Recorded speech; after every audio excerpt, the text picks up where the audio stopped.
Okay, so good evening, everyone. This is Dr. Arya, your faculty and mentor. And today, the first topic that we will be covering is the challenges in diagnosing and treating the hematological malignancy in the elderly or the geriatric population. So, hematological malignancy mainly comprises of a group of neoplasm that involves your bone marrow, lymphoid tissue, and the peripheral blood. They mainly include leukemia, lymphomas, plasma cells, and myelodysplastic or myeloproliferative neoplasm.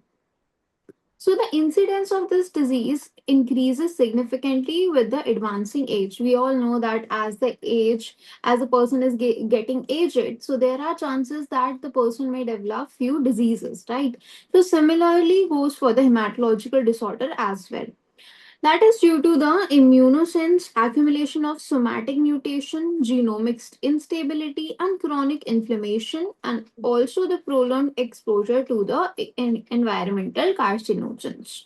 So, nearly 60 to 70% of the patients diagnosed with the acute myeloid leukemia, chronic lymphocytic leukemia, and diffuse large B cells lymphoma and multiple myeloma are mainly above the age of 65 years. Okay, so this you should remember that all the patients who are diagnosed with the hematological conditions in elderly, mainly 60 to 70% of them comprises of these conditions. So, despite advances in molecular diagnostic and the targeted therapies, elderly patients continue to have the inferior outcomes as compared to the younger individuals. Why? Because the immune system of the elderly person are also weak as compared to the younger population.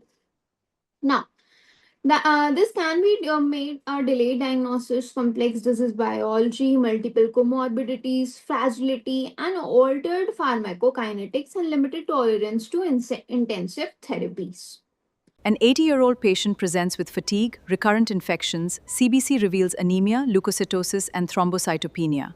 Is this simply aging or an underlying malignancy? Peripheral smear suggests blasts. Bone marrow biopsy confirms acute, in older adults, multiple myeloma and MDS are among the most common hematologic malignancies. Management requires more than chemotherapy. Frailty assessment, molecular profiling, targeted therapies, supportive care, and shared decision making to improve survival and quality of life. Comprehensive Geriatric Care Assessment. So, Comprehensive Geriatric Assessment is a multidimensional interdisciplinary evaluation that assesses the older person medically, functionally, psychologically, nutritional status as well as the social status. Now, it is recommended by organizations such as the International Society of Geriatric Oncology, the American Society of Clinical Oncology, and the National Comprehensive Cancer Network. Components are mainly first is the functional assessments to evaluate the patient's ability to perform the daily activities. Activities of daily living include bathing, dressing, toileting, feeding, mobility, and the grooming. So, these are the basic activities which you need to assess in the elderly patients.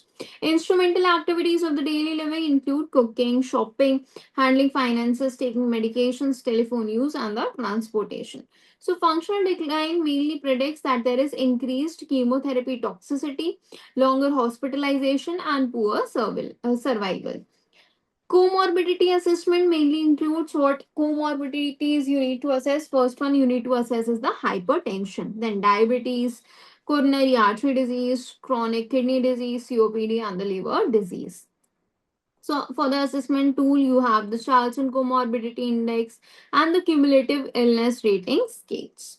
Fragility assessment. So, frailty is mainly a increased of vulnerability that results from the diminished psychological, physiological reserve. So, the assessment tools that you have. A couple presents with 1 year of infertility despite regular, unprotected intercourse. The first step isn't treatment.